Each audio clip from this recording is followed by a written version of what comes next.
And now, what having done all the pretty stuff, we need to do the basic stuff, which is let's go and pick up digitize open shape. So it's just a line, a single stitch line, and I want to come back this time and I want to pick up, oh, I can't remember what I used last time, pick up the ginger.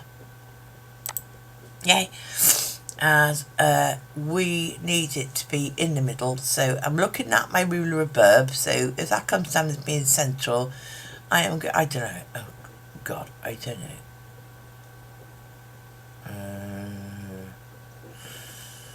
draw on the outside line, yeah, probably on the outside line. I will just redo that curve and hit enter. That's the curved line. Come down, that'll be not a very good curved line, and I'll duplicate that because I want it twice, and I'll make the first one black, or the second one black, so they're different colours. Yeah, or I'm going to make the first one red, yeah, because I want them different colours. I am going to just hold shift, pick the two up and whip them up all the way up, because this is what's going to hold down our ribbon. Somewhere along the line I hit the wrong button there, so I'm just going to do that again. Pick them up and whip them up to the top, yeah, and say okay, after I've done my outline stitch for the actual gingerbready man, then I want these two lines to get stitched in. Okay, those two lines, one is placement, the second is stitch down, are going to hold your ribbon in your as a hanging ribbon in your output at the end of the day, so they need to be at the top. Okay, so having moved those two lines here up to underneath the round of the gingerbread initial stitch, I want you to click on that one and duplicate it, which naturally will send it all the way to the bottom, and we can press this double tap key so it will send it now all the way to the top. Alright, so now we've got two. The top one, I am going to change the colour, bear in mind what I've got here, to blue. Okay, so the first gingerbread girl outline is blue. Then I'm going to move up those two lines and put them between the two gingerbread people.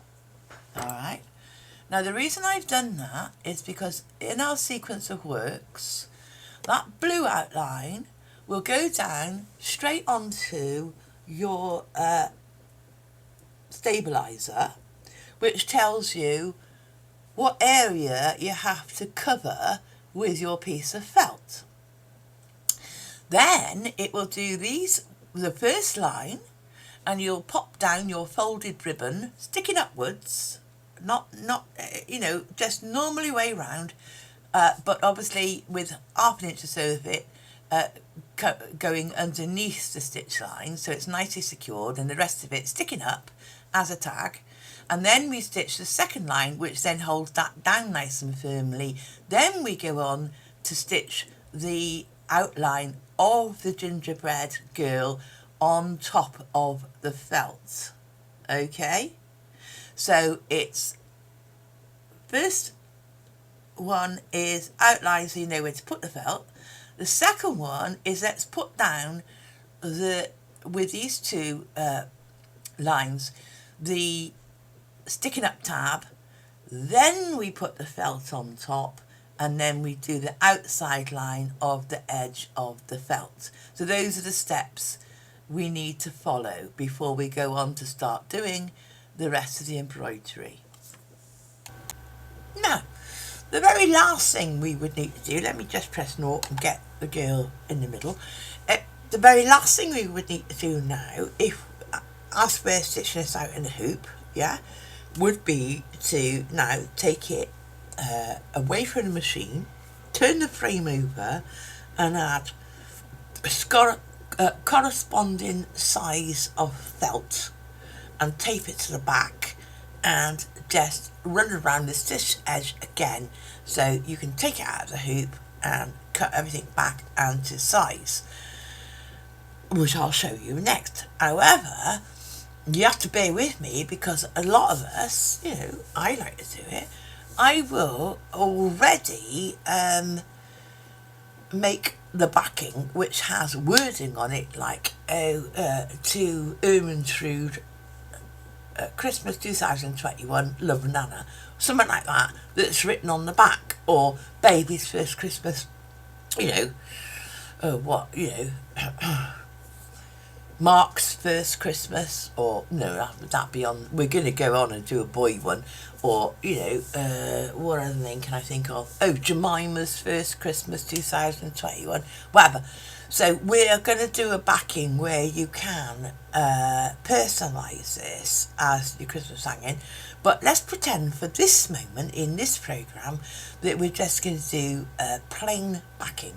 So the next thing that we will do is go back up to our first stitch and duplicate. Yeah, brilliant. And lovely, it's come right back down to the bottom, which is where we want it, because, and it's a colour stop because we just finished doing, what was that? An eyeball, which was in white. So now it's a completely different colour and a colour stop, which allow you to take your hoop off your machine, set a tape, you know, I use painter's tape, hold down that square of fabric that's going to cover this, and the last stitch that we do is the repeat of the very first stitch we did as the outline to hold the back to the front. Okay, now I can't show you until I physically do this and go round by round of how we eventually finish it off, but so far, if that's all you want to do, that is your little gingerbread girl made. You need to hang on if you want to watch. Actually, I do want to say Merry Christmas, you know, Luke from Nan Grandad, Merry Christmas Luke from Mummy 2021. What, you know, so it is a keepsake, and there is some sort of message on the back of this little gingerbread girl or boy. You need to stay tuned and I'll show you how to do that next. Okay, so moving on, I want to show you how to do the stitch out for the back of this little girl. If you're just using plain felt, well, you already got that. But so now we're moving on. Okay, what if it? Oh, I've got to think now. Number one, I'm going to take these elements, which are the graphic elements of this, and hide. Okay, now you can see her more as the girl that she should be, because I've hidden the graphics. All right, that's number one, and I do suggest that you do this. Yeah, then I'm going to right click. Let me see, can I do it on here? No, I can't do it on there. Then I'm going to go up to design settings, background and display colours, and I'm going to say solid colour, and I am going to say, actually what I'd like it to be is this sort of like tan colour. Okay, now why? Because having put the tan colour, we're going to use a gingery colour, it's going to be on ginger felt, but having put the tan colour behind her, now I can see if any of that tan is showing through, have I missed it? Is there a gap? Because now it's not white, now it is tan. So I'm going to save that and all, because it doesn't matter what colour my background is, does it, at the end of the day? So the next step for those of us who are going to make some sort of lettering on the back of this girl is to go up and pick up our first stitch, right click it and copy. just that first outline. Make a new design. Oh, okay, new up here. There it is, design 2. It's a new one, yeah? And then paste. There she is. Exactly the same size. Pasted. Okay, and just for the hell of it, I will go to design settings, and I will background and display colours. I'm going to make this tan as well. Okay. Now I want to save this design to file, save design as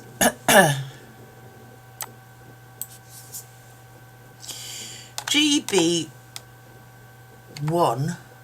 GB, which is gingerbread G1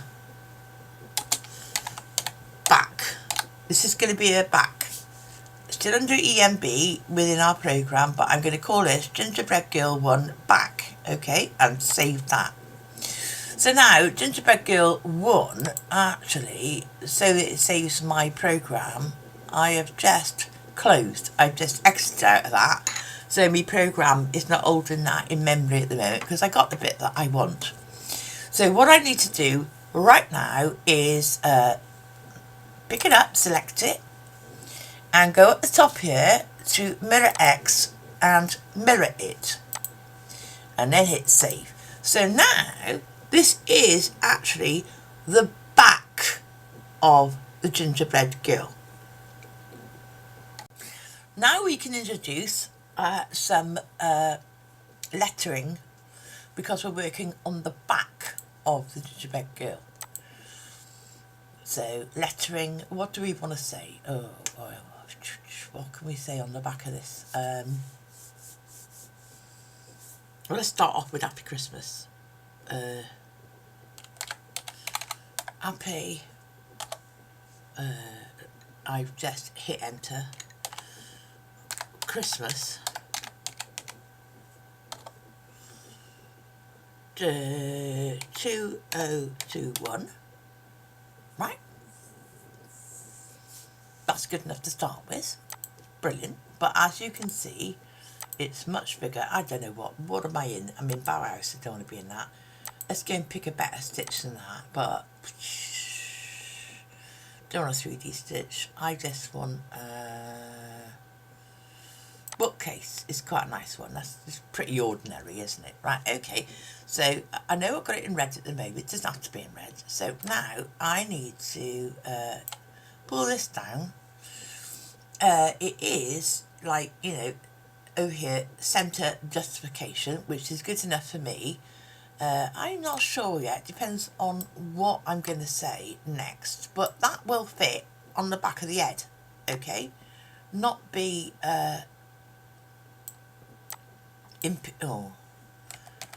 move it over a couple of clicks. Right, that's not going to be impeded by any of the other stitching. So now we've got an opportunity to go lettering again and say Happy Christmas 2001.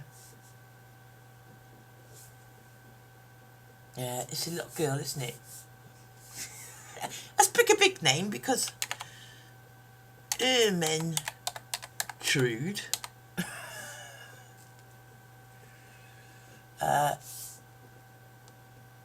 Let's leave it as the one thing at the moment, Ermintrude, and we don't want it to be Bauhaus, don't like that.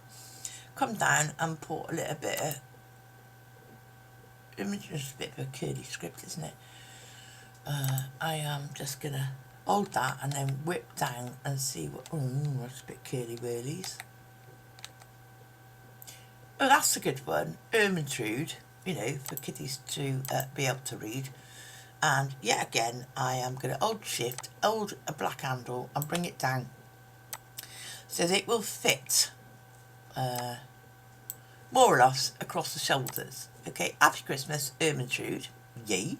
And then the last thing I want to say is lettering, so blank one again, love Nan. Okay, and love Nan. Right, I'm going to keep it as that. Love Nan is in a bit of a curly script, and again I'm going to hold down shift and I'm going to just resize that so that it will fit above the little girl's split legs. Yeah. And obviously you could, at this point, you could put Love Nan like that, or we could hold it up, go up to here where we've written the words and split the words and say boom, and then take out that space on that line, and then and then we could bring it up, and then we could say Love Nan, yeah, above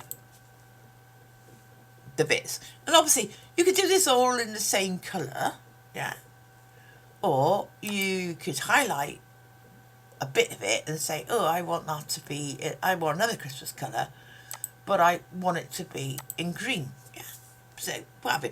As simple as that, or you get more creative, but as simple as that.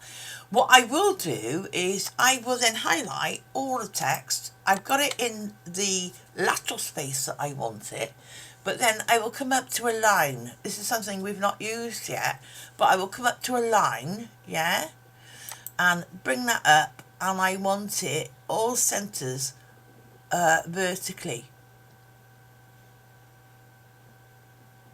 yeah. And you see how that has just shifted it? So it's, even though I've got 3 different parts of lettering, it centred it vertically, aligned it vertically, yeah? So it's right in the middle, okay? You may want to go and wash that again, okay? So now I just started using another tool, alignment, okay? So we know it's centred, yeah? Okay, so that's about it. Now, this again is going to fit in your 4x4 hoop, and if you want to do this, you will need to stitch this out first before you stitch out the little girl's front. You don't need to cut it, leave it in the piece of felt that will fit over it, yeah? But you need to stitch this out on a piece of backing felt first before you make the front of the little gingerbread girl, so that you're ready with it, cut out of your hoop and ready to go with it, so that when you require to stitch it out on your hoop in place of a plain backing, it's ready to go and ready to use. Okay. I am going to do a quick video showing you round by round the physical stitch out of, well, I will stitch out this one, and then I will stitch out the girl front, yeah, so I can show you how to match it up and then take it off the hoop and literally cut around to make the shape that we want to finish, and that is the end of it. Then the next thing that I want to do, my plan is to quickly run through. I won't be teaching the run through, but you can watch me, and obviously I'll be talking to you, but you can watch me do the run through of the little boy, because you know, you need to have the pigeon pair. Then my plan is, after you've got the boy and the girl ready to hang on the tree or use as tags or what have you, I am going to show you within our EMB file how you can then, because it is your own, and Hatch and Digitizer will fill in the difference for you, but there are certain things we need to do to help it along the way to expand this to being the size of a hot pad, and put some heat-proof batting in between, so that you can use this as a table mat in a much larger size on your your Christmas table. So I hope you stay tuned for these next couple of videos, because if you've enjoyed this so far, you're going to love the next bit.